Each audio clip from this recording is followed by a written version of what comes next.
नमस्कार, मेरा नाम है सुरेंद्र कुमार और आप सभी का एक बार पुनः दक्षिणा ई क्लासरूम में बहुत बहुत स्वागत है। भाई साहब, मंजिल ने हौसलों से कहा कि आपके बस की बात नहीं है। हौसलों ने मंजिल की आंखों में आंखें डाल के कहा कि चल हट, तेरी इतनी औकात नहीं है। मंजिल ने हौसलों से कहा कि तुम्हारे बस की बात नहीं है। हौसलों ने मंजिल की आंखों में आंखें डाल के कहा कि चल हट झूठी, तेरी इतनी औकात नहीं है। आइए देखते हैं, टेस्टिंग करते हैं अपन औकात किसकी।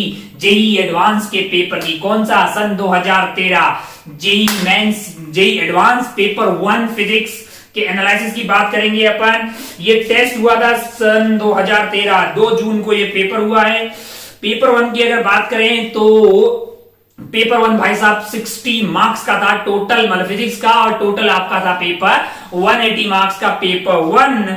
अगर अपन पेपर 1 और 2 को कंपेयर करें तो पेपर 1 स्लाइटली डिफिकल्ट था कंपेयर टू पेपर 2 जो है। अच्छा, धीरे धीरे अपन आगे बढ़ेंगे। पेपर 1 के बारे में पहले बातें करेंगे, पेपर 2 के बारे में बातें करेंगे, और ये एनालिसिस आपको ये हेल्प करेगा और ये आपको कॉन्फिडेंस देगा कि अगर आप इन मटेरियल से ये मटेरियल जो आपको इसमें सजेस्ट किया जाएगा, ये कॉन्सेप्ट जो है वो बहुत इंपॉर्टेंट है, ये चैप्टर्स बहुत इंपॉर्टेंट है। अगर आप इनको फॉलो करते हैं, अगर आप प्रीवियस ईयर को अच्छे से करके जाते हैं, अगर आप एसओटी है जो एक्सरसाइज की जो बुकलेट की एक्सरसाइज है उसको अच्छे से करके जाते हैं, कुछ इंपॉर्टेंट कॉन्सेप्ट जो है उनको अगर आप करके चले जाते हैं तो आप बहुत अच्छा कर पाएंगे। भले ही अगर आप पूरा सिलेबस ना भी पढ़ के जाएं तो एक एनालिसिस आपको बहुत ज्यादा हेल्प करने वाला है। आने वाले जेई एडवांस में आप किस तरह से प्रिपेयर करेंगे। चलिए भाई साहब स्टार्ट करते हैं पेपर 1 का एनालिसिस। में टोटल जो है 60 मार्क्स का फिजिक्स था, टोटल आपका 180 मार्क्स का ये पेपर था। 60 मार्क्स के इस फिजिक्स के पेपर में 10 सवाल टोटल, मतलब जो है 20 क्वेश्चंस थे। कितने क्वेश्चंस थे? 20 क्वेश्चंस थे 2013 वाले इस पेपर में, जिसमें 10 सवाल जो थे वो सिंगल करेक्ट वाले थे, एमसीक्यू। सिंगल करेक्ट वाले सवाल 10 रहेंगे। सिंगल करेक्ट के सवाल थे 5 आपके पास जो है ये मल्टीपल चॉइस, मतलब जिसमें मल्टीपल करेक्ट वाले सवाल थे, और 5 ये आपके न्यूमेरिकल रेस्पॉन्स वाले सवाल थे। इसमें आपको +2 करेक्ट पे मिल रहा था और नेगेटिव मार्किंग नहीं थी। और ये वाले जो सवाल थे मल्टीपल चॉइस के, जिसमें पूरा सही होने पे +4 मार्क्स और गलत होने पे -1 मार्क्स गिफ्ट में मिल रहा था। सिमिलरली जो न्यूमेरिकल रेस्पॉन्स वाले सवाल थे उसमें भी +4 एंड -1 का कार्यक्रम था। एक क्विक ओवरव्यू आपको दे दिया किस तरह से मार्किंग थी पेपर की। अगर अपन डिफिकल्टी की एक आइडिया लें, सवाल दर सवाल अपन आगे जाएंगे, लेकिन अभी तक जो अगर एक ब्रॉड ओवरव्यू की बात करें कि क्या डिफिकल्टी थी टोटल, अगर इन 20 सवालों का एनालिसिस अपन करें तो जो 40% सवाल है, जो 40% सवाल है वो बहुत ही इजी कैटेगरी के। कैसे सवाल है? बहुत ज्यादा इजी कैटेगरी के सवाल हैं। डायरेक्टली फॉर्मूला बेस्ड है। कैसे हैं? Directly formula based. अच्छे से क्लीन हो जाओ ऐसा। डायरेक्टली फॉर्मूला बेस्ड सवाल है, डायरेक्टली फॉर्मूला बेस्ड। इससे मास्टर आपको क्या बताना चाह रहा है कि भैया जेई एडवांस के पेपर में भी अगर आपको कई बार सवाल ऐसे दिखाई देते हैं जो कि फॉर्मूले अगर आपको अच्छे से आते हैं तो आप बहुत अच्छा कर सकते हैं। 20% सवाल आप ऐसा पाएंगे इस पेपर 1 में जो थोड़े से ट्रिकी थे। ट्रिकी होने का मतलब है कि भैया आपका कॉन्सेप्ट बहुत अच्छा होना चाहिए, यानी कि बहुत ज्यादा कॉन्सेप्चुअल सवाल थे। अगर आपका कॉन्सेप्ट बहुत अच्छा होगा तभी आप इन सवालों को सॉल्व कर पाएंगे। और जो रिमेनिंग 40% सवाल है ये एवरेज कैटेगरी के सवाल है। अगर आपने मटेरियल वगैरह सॉल्व किया होगा, मतलब अगर आप इज्जत से आपने अगर मटेरियल सॉल्व किया होगा सारे टॉपिक का, तो ये 40% सवाल कहीं ना कहीं आपने देखे होते हैं, डेटा चेंज किए हुए सिमिलर टाइप के कॉन्सेप्ट के सवाल आते हैं। 40% बहुत आसान किस्म के सवाल थे। हाँ, 20% सवाल जो थे ये थोड़े से ट्रिकी थे। एग्जाम में आपकी प्रेजेंस और माइंड कितना है, टाइम आप कितना देते हैं, तो अगर आप इन 20% सवाल को छोड़ भी दे तो ये 80% सवाल जो है वो आप आराम से टेकल कर सकते हैं। बड़ी आसानी से आप इसको टेकल कर सकते हैं भाई साहब। अगर आप ऐसे सवाल दर सवाल देखें तो टोटल जो 20 सवाल है जिसमें से 8 सवाल इजी कैटेगरी के, बहुत ही इजी हैं। हम सवाल आगे जाके देखेंगे भी ये इजी सवाल कौन से थे जो आप आसानी से कर सकते थे, और 8 ही सवाल जो है वो एवरेज कैटेगरी में अपन रख सकते हैं, और बाकी बचे आपके लिए 4 सवाल जिसको अपन थोड़ा सा डिफिकल्ट बोल सकते हैं। ये यानी कि टोटल मिला के आप देखेंगे तो ये 8 सवाल जो इजी वाले हैं भैया, अगर आप कैटेगरी के स्टूडेंट हैं और आपने इन 8 सवालों को इस पेपर 1 में सिलेक्ट कर दिया और सही से अंजाम कर दिया, 8 में से 7 या 6 भी सही कर दिए, तो आपने कट ऑफ पार कर दी और आपने आईआईटी में एक सीट कंफर्म कर दी।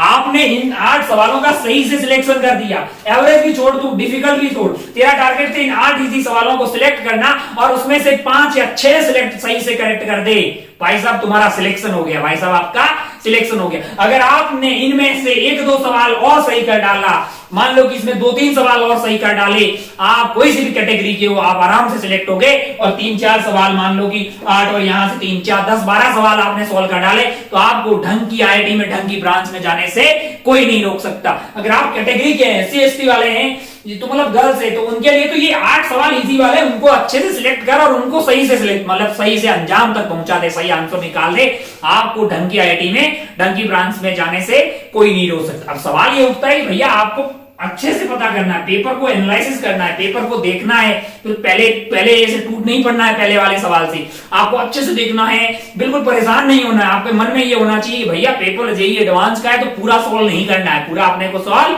नहीं करना, अपने को वो सवाल निकालने हैं जो वाले टॉपिक से सवाल निकालने हैं जिस टॉपिक पे आपकी कमांड बहुत अच्छी है, वैसे सवाल आप वहां से निकाल लीजिए। जैसे आपको ये पता है कि आपने इलेक्ट्रोस्टैटिक्स बहुत अच्छे से सॉल्व किया है, तो जाइए देखिए कि इलेक्ट्रोस्टैटिक्स का सवाल कहां पे रखा हुआ है, क्या पता वो सबसे लास्ट में हो और आप पहले से ही मैकेनिक्स के टफ सवालों में फंस गए या कोई और चैप्टर के टफ सवालों में फंस गए और उस सवाल तक पहुंच नहीं पाए जो आपका इंतजार कर रहा था, जो आपको कॉलेज तक पहुंचा सकता था। तो आप पहले पेपर को एक बार 5 मिनट के लिए देख लें, आपको जो बहुत अच्छे टॉपिक्स लगते हैं, जैसे आपको लगता है कि हीट एंड थर्मोडायनेमिक्स आसान है, जैसे आपको लगता है कि मॉडर्न आपकी फेवरेट है, तो भैया मॉडर्न के सवाल देखो पहले 5 मिनट में कि कितने मॉडर्न के सवाल आए हैं, पहले उन्हीं को टैकल करो और उनको सही से कर लो, फिर एक अलग सा कॉन्फिडेंस आता है कि भैया कि पहुंच तो गए ही हैं अपन, बचे कुछ टाइम में बचे कुछ सवाल जो है आपको सॉल्व करने चाहिए। तो अगर आप ध्यान से देखें तो यहां पे अपन बात करें पेपर के डिस्ट्रीब्यूशन वाइज एनालिसिस की, तो पेपर 1 में आप देखेंगे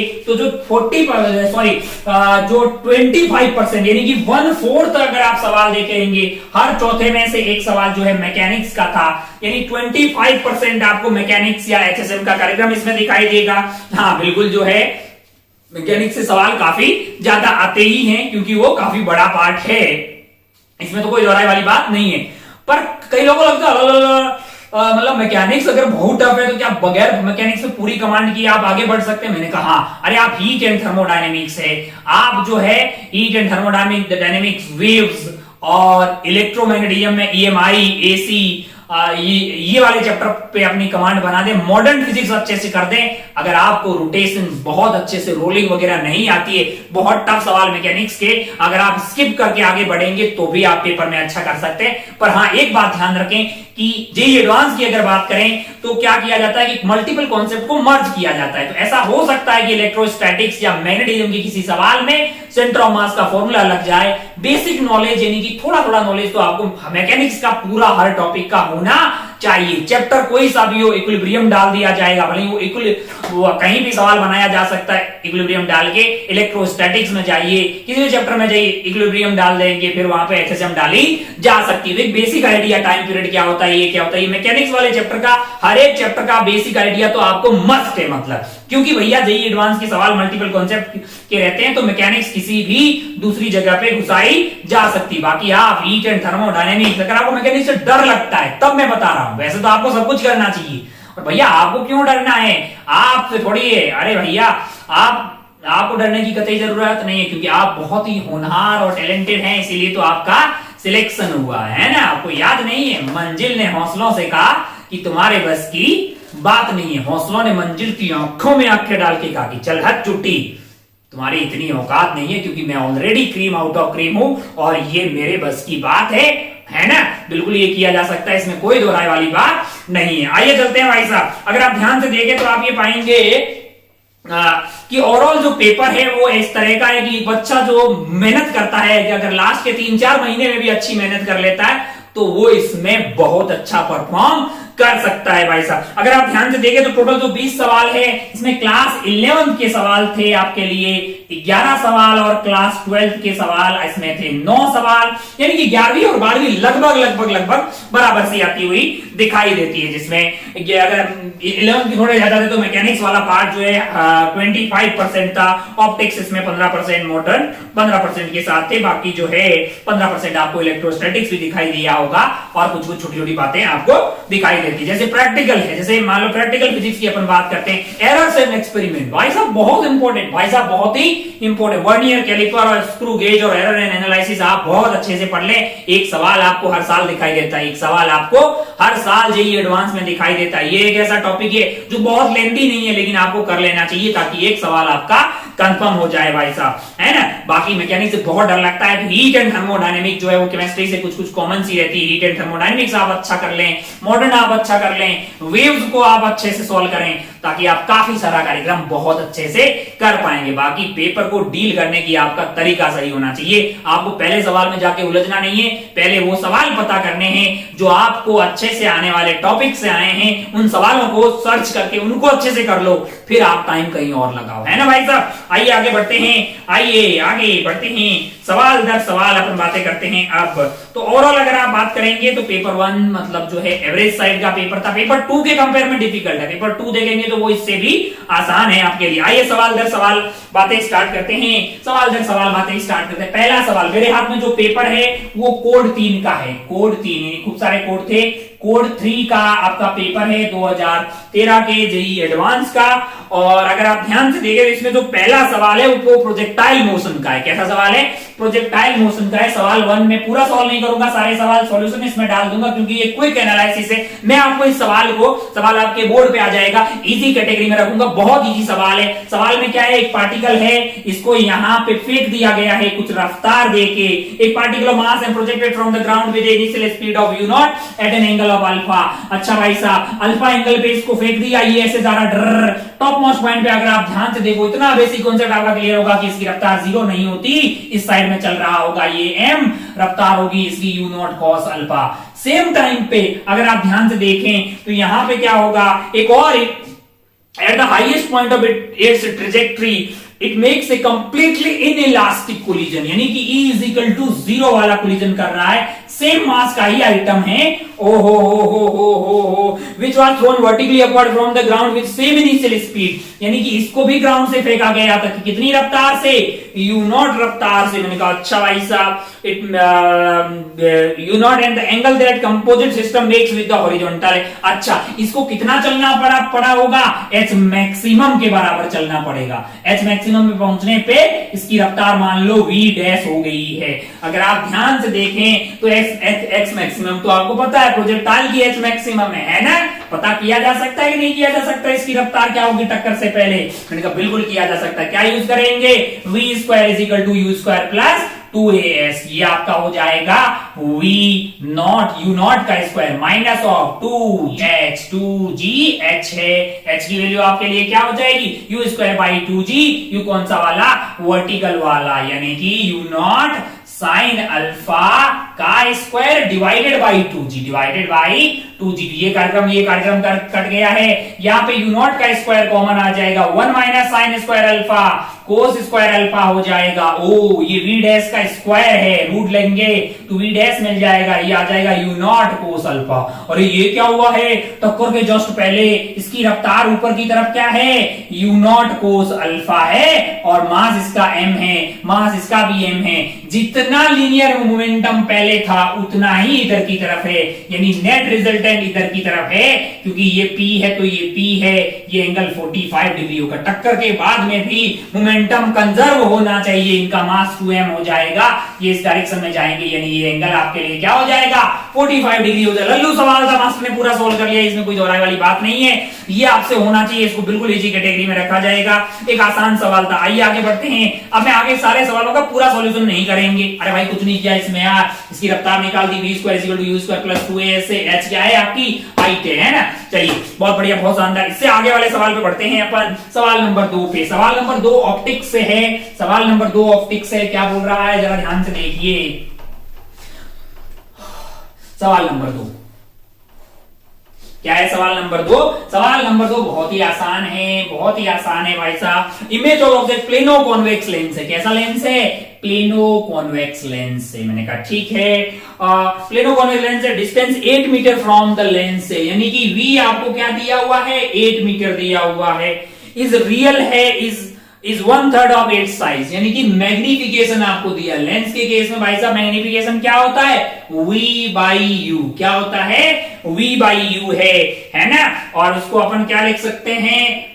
इसको मतलब f minus v upon f भी तो लिखा जा सकता है। अरे भाई 1/f is equal to 1/v minus 1/u से ये निकाल सकते हैं। तो इस पर्टिकुलर केस में आपको मैग्निफिकेशन दिया हुआ है, v दिया हुआ है, तो क्या सॉल्व करके f आ जाएगा? मैंने कहा f आ जाएगा।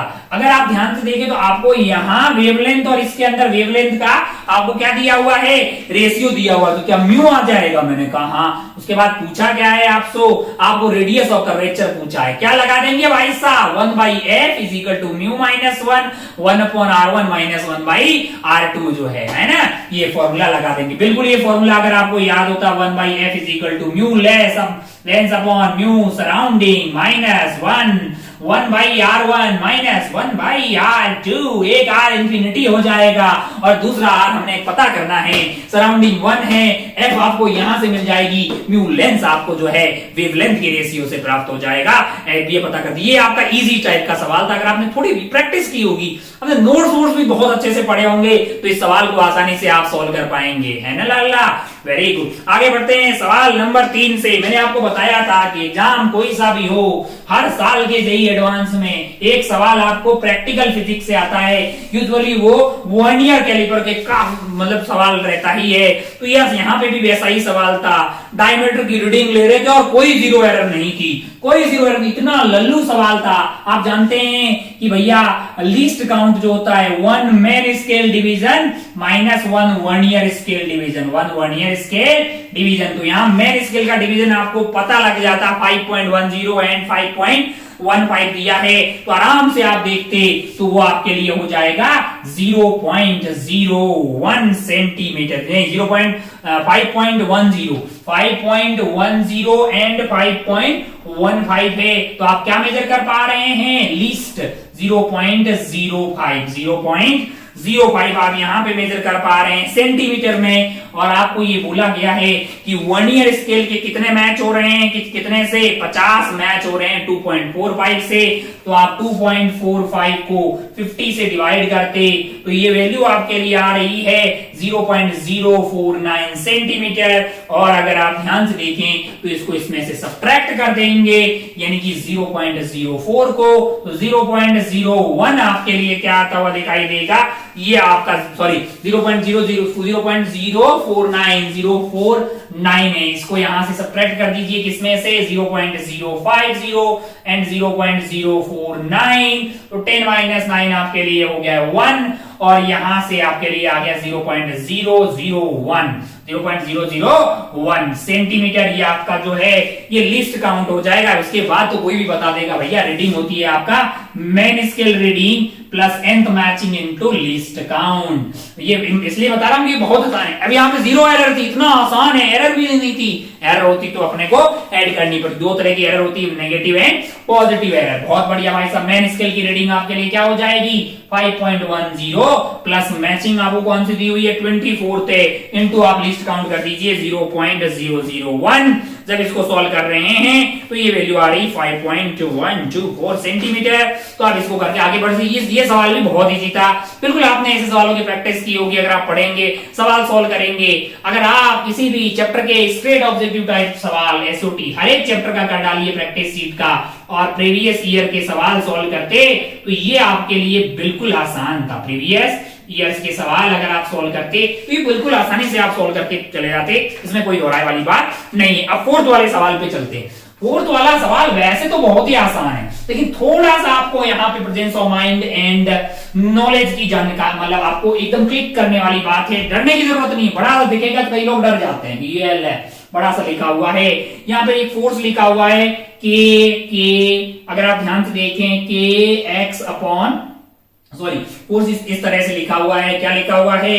कि x upon X square plus Y square X square plus Y square की पावर 3/2 और ये आई कैप में है y upon X square plus Y square 3/2 J cap 3/2 J cap है। इस तरह का कोई कांस्टेंट फोर्स है। अगर आप ध्यान से देखें तो फोर्स वेरिएबल दिया हुआ, आप पढ़ते हैं फोर्स वेरिएबल दो फॉर्म में, एक तो टाइम का फंक्शन हो सकता है, ये हो सकता है। तो अगर आप ध्यान से देखें तो यहाँ पे x और y दोनों आ रहे हैं, तो डायरेक्टली मुझे बताने थोड़ा सा यहाँ पे कष्ट होगा कि ये कौन कंजर्वेटिव नॉन कंजर्वेटिव, लेकिन हमने एग्जैक्ट डिफरेंशियल पढ़ा होता है। अगर आप इसको y x के रेस्पेक्ट में इंटीग्रेट करें और इसको y के रेस्पेक्ट में इंटीग्रेट करें तो सेम आएगा, क्योंकि आपके लिए यहाँ पे dx लगा के इंटीग्रेट कर दो, इसको y लगा के कर लो। अरे भैया जहां x से वहां y से रिप्लेस ही तो हुआ है। अरे हाँ की नहीं यार, अरे हाँ की नहीं यार। तो आपको सिमिलर सा आता हुआ दिखाई देगा। या फिर आप अलग तरीके से भी करते हैं, जैसे आप डिफरेंशिएट कर दो, ये वाला जो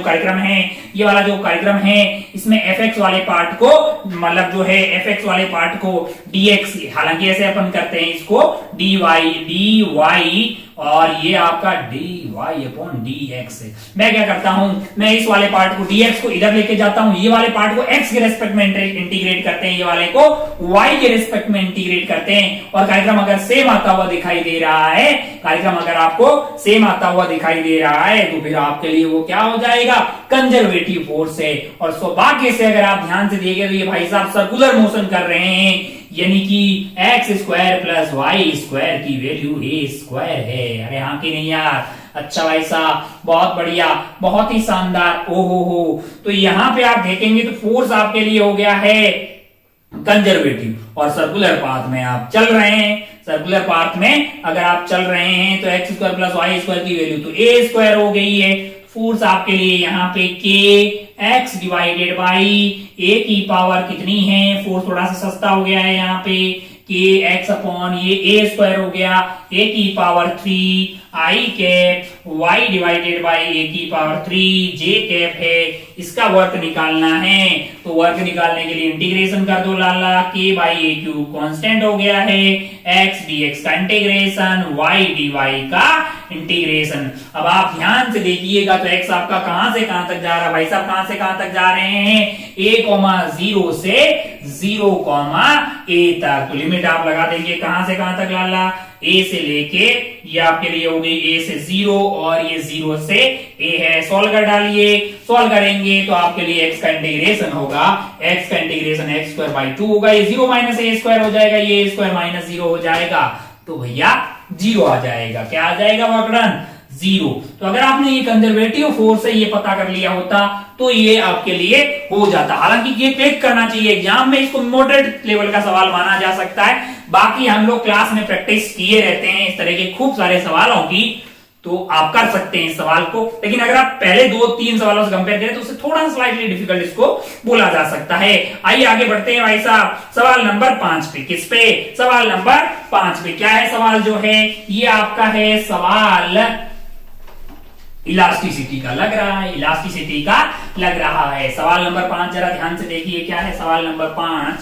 सवाल नंबर 5, सवाल नंबर 5 में 2 रॉड रखी हुई है। मैंने कहा अच्छा भाई साहब, यहाँ पे एक रॉड है, यहाँ पे एक रॉड है। हो। अब अगर आप ध्यान से देखें, one end of the horizontal thick rod of length इसका 2l है, लेंथ इसका 2l है, रेडियस 2r है, and another is length r and radius r है। Arrange the stretching applying for the two and है। हो, इधर से फोर्स F लगा रहे हैं, इससे फोर्स की कितना लगा रहे हैं, F फोर्स लगा रहे हैं। मैंने कहा बहुत बढ़िया भाई साहब, बहुत ही शानदार। ओहो, अब अगर आप ध्यान से देखें तो आपको इलोंगेशन के बारे में कमेंट करना था। आसान सवाल है। सीरीज में है तो क्या सेम होगा, अंदर का फोर्स सेम होगा, अंदर का फोर्स सेम होगा। अब आप ध्यान से देखें तो आप जानते हैं कि F बटा A longitudinal stress divided by delta L बटा L is equal to Young's modulus है। आपको डेल्टा L के बारे में बातें करनी, किसके बारे में, डेल्टा L के बारे में बातें करनी है। तो ये आपके लिए हो जाएगा FL अपॉन AY। अच्छा भाई साहब, F दोनों में सेम होगा। मैंने कहा यंग्स मॉडुलस, मैंने कहा एरिया कौन सा वाला, क्रॉस सेक्शन वाला, कितना होता है पाई आर स्क्वायर। तो delta L is directly proportional to L upon r square आ गया लाला। अब देख लो, कंपेयर कर लो, मतलब कंपेयर करेंगे तो क्या हो जाएगा कार्यक्रम, आसान सवाल था, कोई बहुत ज्यादा डिफिकल्टी वाला नहीं। अगर आपने ये चैप्टर पढ़ा है और थोड़ा सा आइडिया होता तो ये बिल्कुल आप इसको कर पाते। तो मोटर एजुकेशन के सवाल को मान के इसको आगे बढ़ते हैं अपन। अगर आप पढ़ने वाले छात्र हैं, आपने सवाल सॉल्व किए होते एटलीस्ट 30-40 इस वाले चैप्टर में, तो भैया ये आराम से इसको फोड़ के आगे बढ़ सकते थे। आगे एक सवाल है ऑप्टिक्स का, किसका, ऑप्टिक्स का, लल्लू सवाल है वैसे, है ना, लल्लू सवाल मतलब लल्लू, आप आराम से कर सकते थे इसको। बिल्कुल आपको ये पता होना चाहिए कि रे इधर से आ रही है, कौन सा सवाल है, छठवां सवाल है। आपको डेविएशन का थोड़ा सा आइडिया होता तो आप अच्छा कर लेते। ये आपके लिए मिरर हो गया है, इधर से आपके लिए रे आ रही है, इधर से आ रही है, चल जाओ भैया पेन थोड़े से अच्छे से चल जाओ, इधर से एक रे आ रही है, इससे टकरा रही है, इधर रिफ्लेक्ट होके चली जा रही है, ये वाला आपका जो है। अच्छा, आपको क्या दिया हुआ है, इंसिडेंट रे की आपको इक्वेशन दी हुई, मतलब वेक्टर दिया हुआ है, रिफ्लेक्टेड रे दिया हुआ है।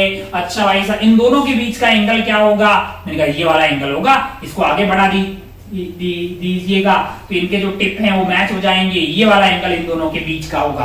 अच्छा, दो वेक्टर के बीच का एंगल कैसे निकालते हैं, मैंने कहा a dot b equal to ab cos theta, तो क्या ये वाला एंगल आ जाएगा, मैंने कहा बिल्कुल, और ये डेविएशन है, अगर आपको याद हो ये i होगा, ये i होगा, ये डेविएशन आपका पाई माइनस 2i होगा, और यही आपका angle between i and r है, ये इंसिडेंट है और ये रिफ्लेक्टेड है।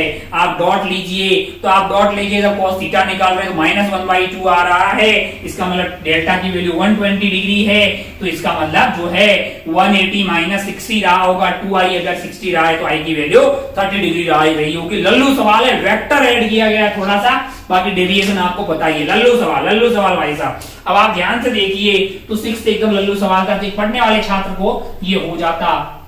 आगे बढ़ते हैं 7th वाले सवाल पे। 7th वाले सवाल भी बहुत आसान है, जरा ध्यान से देखिए क्या है इसमें क्या किया गया, इस तरह के कॉम्बिनेशन, और ये मतलब आप पहले पढ़ते हैं कि सीरीज में लगा देंगे तो क्या होगा, पैरेलल में लगा देंगे तो क्या होगा, के इफेक्टिव कैसे निकालना है। अगर आप देखो, आप जानते हैं ना कि रेजिस्टेंस जो होता है, रेजिस्टेंस सीरीज में क्या आता है, सीरीज में R1 plus R2, inductance L1 plus L2, है ना, प्लस माइनस 2M अगर म्यूचुअल इंडक्टेंस काउंट करते हैं तो, है ना। एचएसएम में कॉम्बिनेशन उल्टा होता, सीरीज में स्प्रिंग लगी है तो पैरेलल की तरह, कैपेसिटर में पैरेलल की तरह। लेकिन ये जो है, जैसे ये जो है, ये तो रेजिस्टेंस, ये थर्मल रेजिस्टेंस है। जैसे आपका सिंपल जो रेजिस्टेंस करंट वाला पढ़ते हैं वो R1 प्लस R2, तो इसी में ये भी सीरीज में होगा तो R1 प्लस R2 हो जाएगा, पैरेलल में होगा तो R इक्विवेलेंट R1 R2 अपन R1 प्लस R2। यही कॉन्सेप्ट था, बेसिक यही कॉन्सेप्ट था भाई साहब। R1 निकाल सकते हैं, R2 निकाल सकते हैं। थर्मल रेजिस्टेंस जो है आपके लिए थर्मल रेजिस्टेंस है, जैसे R आपका रो L बाई A वहां होता है तो ये L अपॉन K होता है। L is line, L is length along the flow of the heat है ना, और A is area of cross section perpendicular to flow। जैसे ठीक वैसे ही जैसे R is equal to rho L by A में A is length along the current होती है और A is area perpendicular। Basic ये आइडिया होगा तो बहुत ही आसान है। अच्छा, पहले वाले में सीरीज में लगा रखा है तो K और 2K सीरीज में है तो रेजिस्टेंस आपका क्या आ जाएगा, R equivalent is basically 1/R1 plus 1/R2, मतलब आप इक्विवेलेंट निकाल देंगे। और दूसरे वाले में वो पैरेलल में लगा रखी है तो रेजिस्टेंस आपका जो है, मतलब जो सीरीज वाले में सीरीज की तरह ऐड हो जाएगा direct, L/K plus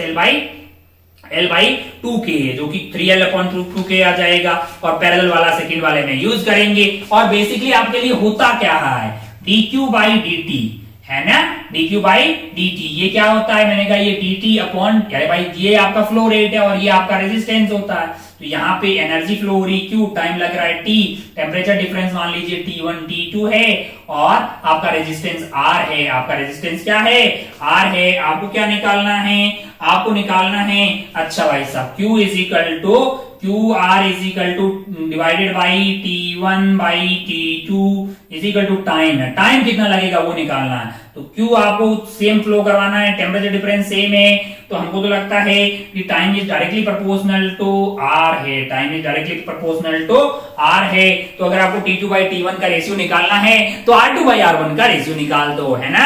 very good. R2 कैसे निकालेंगे, पैरेलल वाले से R1 कैसे निकालेंगे, सीधी तो लल्लू सवाल था भाई साहब। आगे बढ़ते हैं सवाल नंबर 7 के बाद में सवाल नंबर 8 पे। सवाल नंबर 8 पे क्या है, सवाल नंबर 8 जरा ध्यान से देखिए क्या है आपके पास। सवाल नंबर 8, सवाल नंबर 8 है भाई साहब, देखिए जरा क्या है सवाल नंबर 8। क्या आप कर पाते? उनका बड़ी आसानी से a pulse of light is during इतना सेकेंड है absorb completely by a small, एक आइटम था यार, इसने है ना एक पल्स को एब्जॉर्ब कर दिया, मास से हम मान लेते हैं, इसने एनर्जी ली, इसका पावर दिया, टाइम दिया, पावर इनटू टाइम करेंगे कितना एनर्जी लिया पता लग गया। एनर्जी और ये कंपेयर कर सकते हैं अपन, एनर्जी जो होगी वो mc स्क्वायर इसको मिल गई है ना भाई साहब, एनर्जी जो इसने ली mc स्क्वायर। आपको क्या बोल रहा है? डिवाइडेड बाई अगर आप c कर दीजिए तो c से c कट जाएगा, m इंटू सी, मास इंटू स्पीड आ गई है ना, p मिल गया भाई साहब। निकालना क्या है? फाइनल मोमेंटम निकालना है। तो भैया ऐसा है कि एनर्जी आप जो भी लोगे, एनर्जी तो पावर इंटू टाइम कर दीजिए, डिवाइडेड बाई सी कर दीजिए, p इंटू टी आपको mc स्क्वायर देगा, c से c कट जाएगा, m इंटू सी, मास इंटू स्पीड आ गया, तो मोमेंटम आपको मिल गया। लल्लू सवाल था भैया, लल्लू एकदम, बिल्कुल इसको सॉल्व करके आप आगे बढ़ सकते थे। आगे बढ़ते हैं अपन 9th वाले सवाल पे, कोई बहुत ज्यादा मतलब इसको डिफिकल्ट सवाल में नहीं, तो आप देखेंगे कि जो सिंगल करेक्ट वाले सवाल हैं, अगर आपने अच्छे से टैकल किए होते तो आप बहुत सारे सवालों को कर सकते थे इस वाले पेपर में। आगे बढ़ते हैं सवाल नंबर 9 पे। कौन से वाले सवाल पे? 9th वाला सवाल है। क्या बोल रहा है 9th वाला सवाल? वो आपसे बोल रहा है Young's double slit experiment using monochromatic light of wavelength length, path difference निकालना है, half of the peak intensity. आप जानते हैं कि सेम टाइप का होगा, तो आई नेट आपके लिए आता है, I net is basically 4i cos square delta phi by 2। आपका आई नेट जो है वो हाफ ऑफ मैक्सिमम है, यानी 2i है।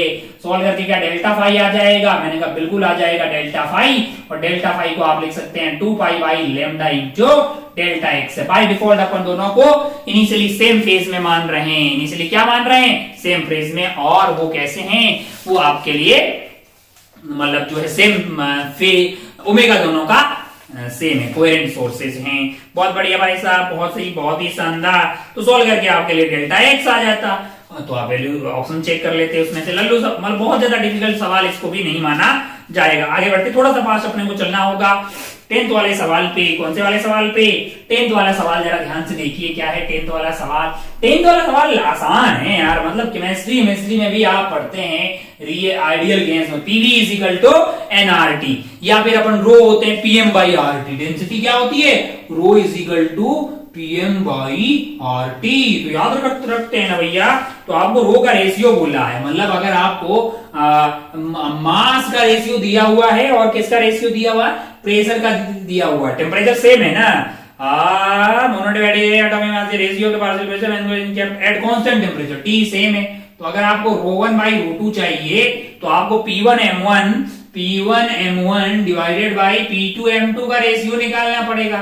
सवाल में ये दोनों रेशियो दिए गए हैं लल्ला, तो रो1 और रो2 का रेशियो मतलब जो है आप निकाल लेंगे। बिल्कुल बहुत बेसिक सवाल है, कोई अलग से हीटर थर्मोडायनामिक्स कोई बहुत पढ़ने की जरूरत नहीं। केमिस्ट्री का आइडियल गैस का फॉर्मूला ही अगर आपको पता होता तो बड़ी आसानी से इसको सॉल्व कर पाते भाई साहब, है ना। नॉन रिएक्टिव है ये, आपने पहले बिल्कुल नॉन रिएक्टिव के लिए बातें करेंगे। बहुत शानदार। आगे बढ़ते हैं न्यूमेरिकल वाले सवालों पे, आगे बढ़ते हैं अपन न्यूमेरिकल वैल्यू वाले सवालों पे। देखिए जरा सवाल नंबर 11। सवाल नंबर 11 है। सवाल नंबर 11 भी बहुत टफ नहीं है, थोड़ा सा आपको बुद्धि लगानी है, थोड़ी सी आपको बुद्धि लगानी है। मल्टीपल करेक्ट वाले सवालों में थोड़ी सी बुद्धि आपको यहाँ पे लगानी पड़ती है, क्योंकि एक से ज्यादा जो है वो करेक्ट आंसर होते हैं, है ना। आज भी पार्शियल मार्किंग अगर रहे तो फिर आप बिल्कुल मतलब जो है इसमें आप बिल्कुल जो क्या कीजिए, आप कीजिए जो आपसे आ रहा हो वही सॉल्व करके टिक करके आगे बढ़ते हैं। बुद्धि लगा के एक्स्ट्रा कुछ भी करने की जरूरत नहीं है, वरना फिर जो नंबर आपको मिल रहे होते हैं वो भी नेगेटिव हो जाए। इस पर्टिकुलर पेपर में पार्शियल मार्किंग नहीं थी, लेकिन रिसेंट वाले जो पेपर हैं उनमें पार्शियल मार्किंग होती है। जहां जहां पार्शियल मार्किंग हो बिल्कुल रिस्क नहीं ले, बिल्कुल रिस्क नहीं ले। रिस्क है तो इसके वैसा बिल्कुल नहीं है। पार्शियल मार्किंग वाले सवालों में कोई रिस्क नहीं करना है इस तरह का रिस्क लेके, क्योंकि अगर आपने एबीसीडी में से एबी सही टिक कर दिया है, उल्टा सीधा कोई एक ऑप्शन डाल दोगे जो सही किया उसका भी नुकसान आपको हो जाता है। आईटी इसीलिए इंट्रोड्यूस किया कि ताकि आप तुक्केबाजी को मिनिमाइज किया जा सके। Very good. आगे बढ़ते हैं सवाल नंबर 11 पे। सवाल नंबर 11 पे अगर आप देखेंगे तो दो यहाँ पे जो है नॉन कंडक्टिंग सॉलिड स्फीयर दिए गए हैं, दो यहाँ पे नॉन कंडक्टिंग सॉलिड स्फीयर यहाँ पे दिए गए हैं। अगर आपने बहुत अच्छे से इलेक्ट्रिक फील्ड का ज्ञान यहाँ पे लिया होगा तो आप जो है इन सवालों को कर पाएंगे, सवाल को कर पाएंगे। एक का रेडियस r दिया हुआ है, इसका रेडियस आपको r दिया हुआ है, इसका रेडियस आपको 2r दिया हुआ है, और दो पॉइंट दिए गए हैं जहां पे इलेक्ट्रिक फील्ड इंटेंसिटी 0 होगा, नेट इलेक्ट्रिक फील्ड जो है वो 0 हो जाए, कहां से, इसके सेंटर से। तो हमने 2 पॉइंट मान लिया, एक यहाँ पे P मान लिया और यहाँ पे P डैश मान लिया। अच्छा भाई साहब, बहुत बढ़िया, बहुत ही शानदार। दोनों कैसे हैं, दोनों का जो अगर आप ध्यान से देखें, वॉल्यूम चार्ज डेंसिटी इसकी ρ1 है, इसकी ρ2 है। एक बात बताइए कि ये वाला जो है, ये वाला पॉजिटिव है, ये वाला भी पॉजिटिव है, यहां पे अगर मान लो दोनों पॉजिटिव हुए तो क्या यहां पे 0 हो सकती? मैंने कहा नहीं। क्यों? क्योंकि दोनों उधर की तरफ धक्का लगा रहे होंगे, इलेक्ट्रिक फील्ड दोनों के कारण उधर की तरफ होगा।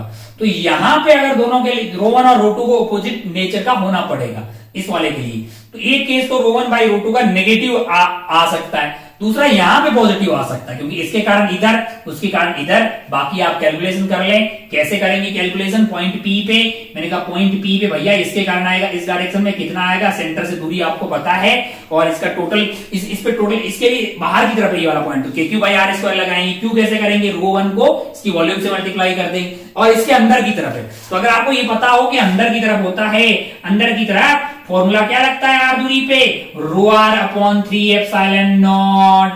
बाहर की तरफ, मैंने कहा बाहर की तरफ KQ by R square. Q मैंने कहा भैया ρ इंटू 4/3 पाई R क्यूब। ये हो गया टोटल चार्ज। कर सकते हैं, यहां पे क्या करेंगे, इसके कारण माइनस इसके कारण, और यहां पे मैंने कहा भाई यहां पे एक को पॉजिटिव होना पड़ेगा, एक को नेगेटिव होना पड़ेगा, यानी कि दोनों के कारण मैग्नीट्यूड इक्वल आएगा, 0 हो जाएगा। रेशियो लेंगे तो आपको दो आंसर आते हुए दिखाई देंगे। इस पर्टिकुलर केस में B एंड D दोनों को सॉल्व करने पे आंसर आते हैं। सॉल्यूशन आप देख सकते हैं, कोई बहुत तेज सवाल था नहीं। आइए आगे बढ़ते हैं। तो एक अच्छा सवाल, मतलब ठीक ठाक सवाल की कैटेगरी में इसको डाल सकते हैं, कोई बहुत ज्यादा डिफिकल्टी वाली सवाल नहीं है। हाँ, अगर आपने इस तरह के सवाल पहले किए होंगे, कैविटी डाल के खूब ऐसे सवाल मतलब प्रैक्टिस शीट्स में और प्रीवियस ईयर में आपको मिल जाते हैं। अगर आप उन सवालों को सॉल्व करते हैं तो आपको ये कॉन्फिडेंस आएगा कि ये सारे सवाल जो है आप कर सकते हैं, बिल्कुल कर सकते हैं। इससे अगले वाला सवाल जो है, इससे अगले वाला सवाल भी बहुत आसान ही है, कोई बहुत ज्यादा डिफिकल्टी वाली बात है नहीं।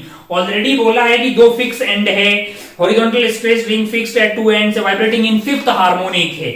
अगर आपको ध्यान से देखें, स्ट्रिंग वेव और साउंड वेव ऐसे हैं भैया कि जिनको आप अच्छे से कर लें तो डॉपलर से सवाल आने की पॉसिबिलिटी रहती है, और मतलब सवाल ऐसे आते हैं जो आप कर लेंगे, बहुत ज्यादा कॉम्प्लिकेटेड फिर नहीं होता। रेजोनेंस से रिलेटेड सवाल आ सकता है, या फिर स्टैंडिंग वेव से रिलेटेड सवाल आता है, आप कर लेंगे। तो अगर आपने स्ट्रिंग वेव और साउंड वेव पढ़े हैं तो आप उनको बढ़िया से कर ले। बढ़िया से करने का मतलब आप उसके एसओटी के सवाल सारे सॉल्व कर डालें, प्रीवियस ईयर सारे सवाल सॉल्व कर डालें, आप पक्का जेईई एडवांस में आने वाले स्ट्रिंग वेव और साउंड वेव की तो दोनों मिलते जुलते सब, मतलब दोनों ही टॉपिक लगभग सेम ही है, कॉन्सेप्ट जो है सेम ही बातें हैं, बस एक ट्रांसवर्स से एक लॉन्गिट्यूडनल वेव है, कुछ डिफरेंस आपको समझ में आ जाएंगे जब आप पढ़ेंगे उनको। बाकी बहुत ही काफी कुछ सिमिलर टाइप के चैप्टर हैं उनके सवाल। तो ये सवाल को अगर आप बहुत अच्छे से देखते तो आपको फिफ्थ हार्मोनिक है, उससे क्या मतलब है, 5 इंटू फंडामेंटल फ्रीक्वेंसी है, नंबर ऑफ लूप्स 5 हो गई, एंड पॉइंट में दोनों पे आपके लिए तो नोड बन जाएंगे। टोटल नंबर ऑफ नोड अगर आप कैलकुलेट करेंगे 1 2 3 4 5 6 1 2 3 4 5 6 बनेंगे। इसमें एक ऑप्शन में 5 बोला है। मिड पॉइंट पे आपका एंटी नोड आएगा तो वो उसका मैक्सिमम एम्पलीट्यूड होगा। फंडामेंटल फ्रीक्वेंसी आप कैसे निकालेंगे? मैंने कहा भैया फंडामेंटल फ्रीक्वेंसी क्या होती है? मैंने कहा n/2l है ना भाई साहब, आपका जो है √T/μ होती है, √T/μ होती है। ये कहां से आती है? मैंने कहा भैया वैसे तो F = v/λ से आती है, ठीक है। तो अगर आप ध्यान से देखेंगे तो n की वैल्यू ये बेसिकली v है, ये बेसिकली क्या है? v है। अगर अपने स्ट्रिंग की बात करते हैं तो वैसे, तो अगर आप ध्यान से इस सवाल में v कहां से आएगा? मैंने कहा वो ω/k से आ जाएगा, क्योंकि इक्वेशन दी हुई है तो v आ जाएगा। फंडामेंटल है तो n की वैल्यू 1 डाल दें, हालांकि यहाँ पे जो गिवन कंडीशन है उसमें n की वैल्यू 5 है, 5 हार्मोनिक है, तो n की वैल्यू 1 डाल दीजिए। 2l है, और l कैसे मिलेगा? मैंने कहा लूप कितनी बन रही? 5 लूप बन रही है। एक लूप के अंदर दूरी आपके लिए λ/2 है, तो आप कर देंगे 5 इंटू λ/2, तो आपको टोटल लेंथ मिल जाएगी। क्या मिल जाएगी? टोटल लेंथ यहाँ पे मिल जाएगी भाई साहब। अरे ऐसी 5 लूप बन रही है, ऐसी है ना, है ना, 5 हार्मोनिक भी यहाँ पे n is number of loops भी होता है, तो एक के लिए लैम्डा बाई 2 इंटू 5 कर दीजिए, एल आ गया। लैम्डा कहां से मिलेगा, मैंने कहा के देख ले, के की वैल्यू क्या होती है इक्वेशन में, के देख ले 2 पाई बाई लैम्डा मिलेगा, तो वहां से तेरे को लैम्डा मिल जाएगा। तो एक ऐसा सवाल था जो कि आपसे मतलब अगर आपने अच्छे से इनके सवाल वगैरह सॉल्व किए, ये सवाल आपसे सॉल्व हो जाता, कोई बहुत ज्यादा डिफिकल्ट कॉन्सेप्ट इसमें नहीं था। अब आप बोलेंगे साहब मास्टर तो हर एक सवाल में सही बोल रहा है कि बहुत ज्यादा डिफिकल्ट नहीं था, मतलब सही में बहुत ज्यादा डिफिकल्ट नहीं था। अगर आपने सॉल्व कर रखे होते सवाल तो इसको टैकल कर लेते, है ना। और कुछ कुछ सवाल आपको ऐसे डिफिकल्ट लगते तो आप छोड़ देते ना भैया, सारे सवाल छोड़ने जरूरी नहीं है। आपको पता है ना 8-10 सवाल आपको ढूंढने थे, 8 सवाल एटलीस्ट बहुत इजी टाइप के, उनको आप ढूंढ के कर लेते, फिर 1-2 सवाल और ज्यादा करते तो आपको बहुत और ज्यादा अच्छा होता था। एटलीस्ट 7-8 सवाल आप इसमें से करेक्ट कर लेते तो आप मतलब बहुत सही खेल जाते। चलिए आगे बढ़ते हैं अपन। सवाल नंबर 13 अगर आप ध्यान से देखेंगे, सवाल नंबर 13 अगर आप ध्यान से देखेंगे तो ये कैपेसिटर का सवाल है। कैपेसिटर का बहुत लंबे समय तक रखते हैं तो फुल्ली चार्ज हो जाता है, चार्ज मैक्सिमम आता है Q इंटू CV। पहले स्विच 1 को क्लोज किया जा रहा है, तो यहाँ पे एक बैटरी और एक कैपेसिटर का है, तो कैपेसिटर पे चार्ज नहीं निकाल लो। फिर एक चार्ज कैपेसिटर, सब स्विच 1 को बंद कर देंगे, स्विच 2 यहाँ पे क्लोज किया जाएगा, तो जो चार्ज कैपेसिटर है वो C2 को चार्ज करेगा, और क्या होगा एक कॉमन पोटेंशियल आ जाएगा, इसमें से थोड़ा सा चार्ज उसमें चला जाएगा एनर्जी। फिर क्या होगा स्विच 2 को आप बंद कर देंगे, स्विच खोल देंगे और स्विच 3 को ऑफ कर रहे हैं, मतलब ऑन कर रहे हैं, तब क्या होगा, तब ये बैटरिया से कनेक्ट हो जाएगा, चार्ज वार्ज स्लो होगा, कुछ वर्क डन होगा, कुछ ये सारी बातें आपसे पूछी गई है ना। तो आप इसके सॉल्यूशन को देखिएगा। ये सवाल भी कोई बहुत ज्यादा डिफिकल्ट सवाल की कैटेगरी में मैं इसको नहीं रखता हूं, है ना। चलिए आगे बढ़ते हैं। 14 वाला सवाल ठीक है, 14 वाला सवाल अगर आप ध्यान से देखेंगे तो जो 14 वाला सवाल है, हालांकि इस तरह के खूब सवाल हम लोग क्लास में करते हैं, जैसे घुमा दिया मैग्नेटिक फील्ड के अंदर, सर्कुलर करता है ना, सर्कुलर करता है। यहाँ पे अगर आप ध्यान से देखेंगे तो आपके लिए इस तरह से मटेरियल मतलब उसकी रफ्तार वगैरह आपको दी हुई है, और इस डायरेक्शन में मैग्नेटिक फील्ड है, इस डायरेक्शन में क्या है मैग्नेटिक फील्ड है अंदर की तरफ। यहाँ से मटेरियल जो है ये भाई साहब जो है यहाँ पे घुसते हैं ऐसे, और ये घूम जाते हैं, इसकी रफ्तार इधर और इधर मतलब इस तरह से कुछ रह जाती है। मान लीजिए कि ये थीटा, यहाँ पे ये एंगल थीटा हो गया, तो ये एंगल थीटा हो गया है। तो बाकी से ये सवाल सॉल्व करके थीटा आपके लिए π/6 आ रहा है, और यहाँ पे अगर आपको याद हो तो टाइम पीरियड आता है, कितना आता है t = 2π/ω, जो कि t = 2πm/qb। तो ओमेगा निकाल लोगे, थीटा को मैं ओमेगा टी लिख सकता हूं, सॉल्व करके टी आ जाएगा।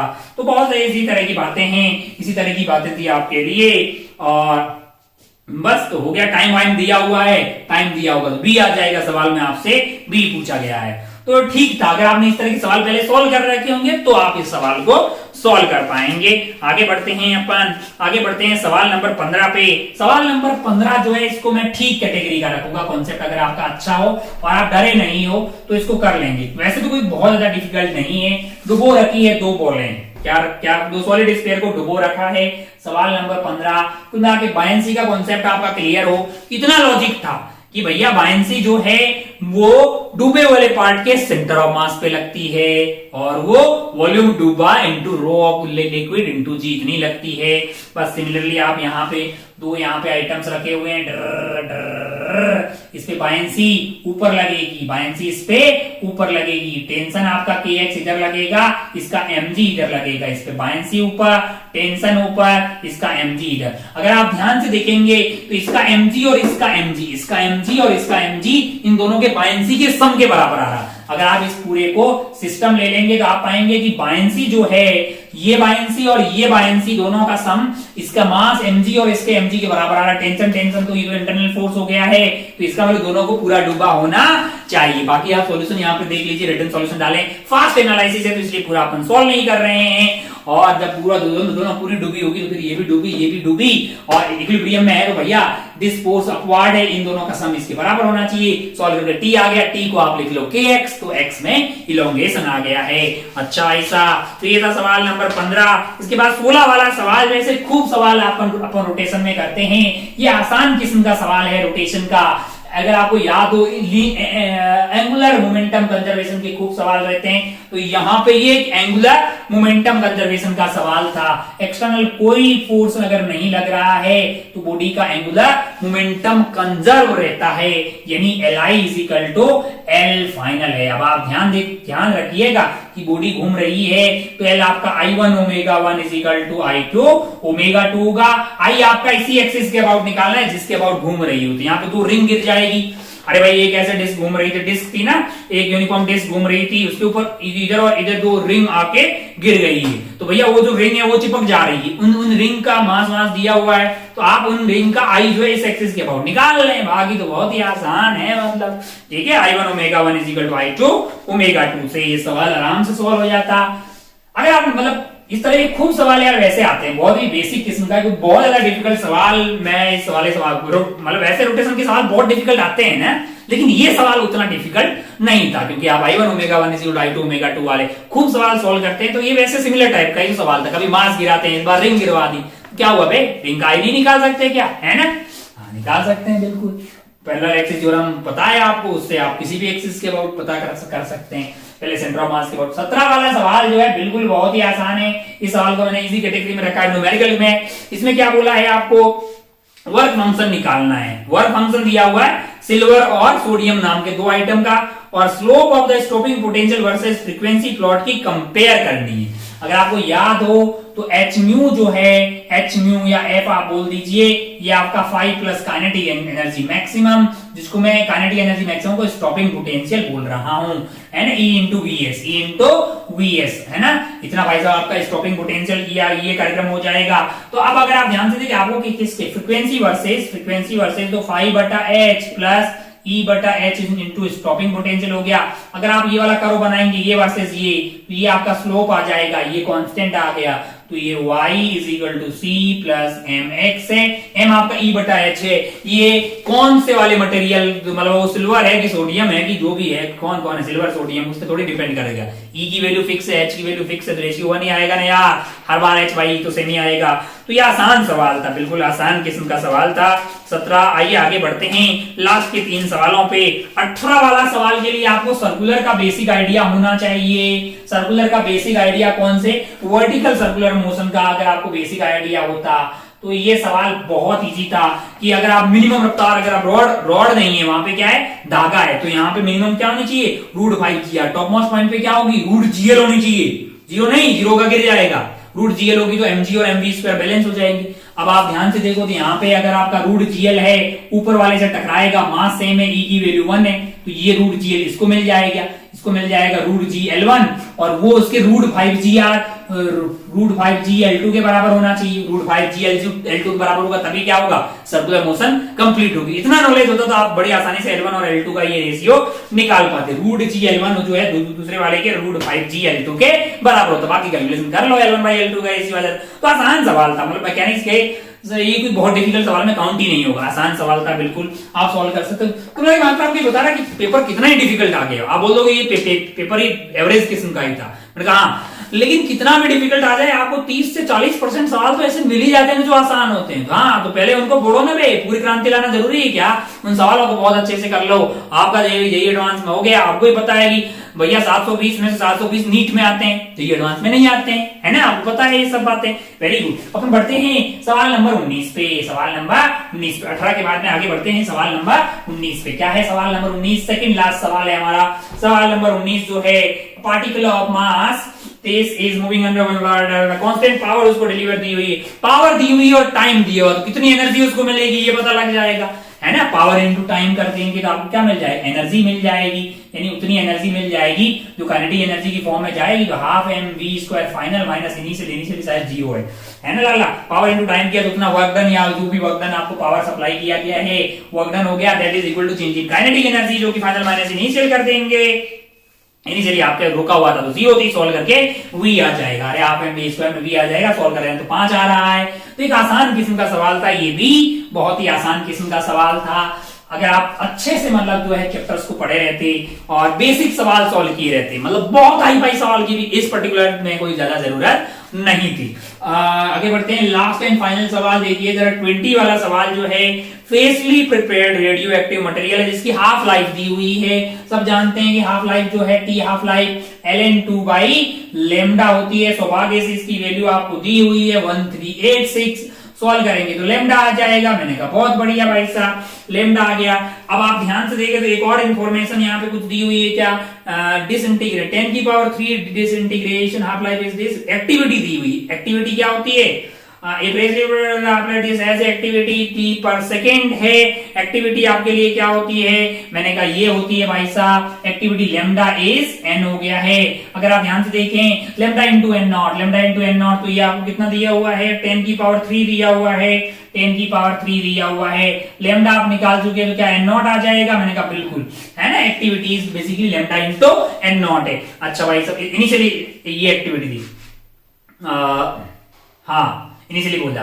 फिर आपको बोला है कि फ्रैक्शन ऑफ मटेरियल जो 80 सेकंड के बाद में जो बच जाएगा उनका फ्रैक्शन निकालना है। मैंने कहा अच्छा भाई साहब पूछा है जो डीके हो जाएंगे,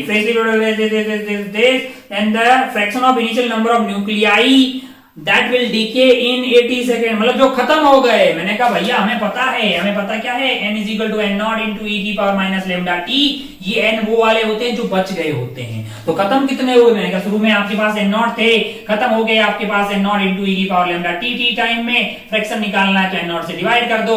ओहो 1 - e⁻λt, लेमडा है क्या आपके पास, मैंने कहा है, t दिया है। सोल्व कर दे, सोल्व कर 1 और फिर परसेंटेज में निकालना है और ये नियर बाय आंसर बताना है। जब इसको सॉल्व कर रहे हैं तो 3.9% आ रहा है, 3.9%, और आपको बोला नियरेस्ट इंटीजर जो कि होगा 4%, तो आप इसमें 4 टिक करके आगे बढ़ सकते थे। तो अगर आप ध्यान से देखें तो कुल मिला के पेपर 1 का जो ये एनालिसिस ये बताता है कि भैया पेपर जो है जेईई एडवांस का वेरी कर सकता, कभी बहुत डिफिकल्ट कभी बहुत आसान।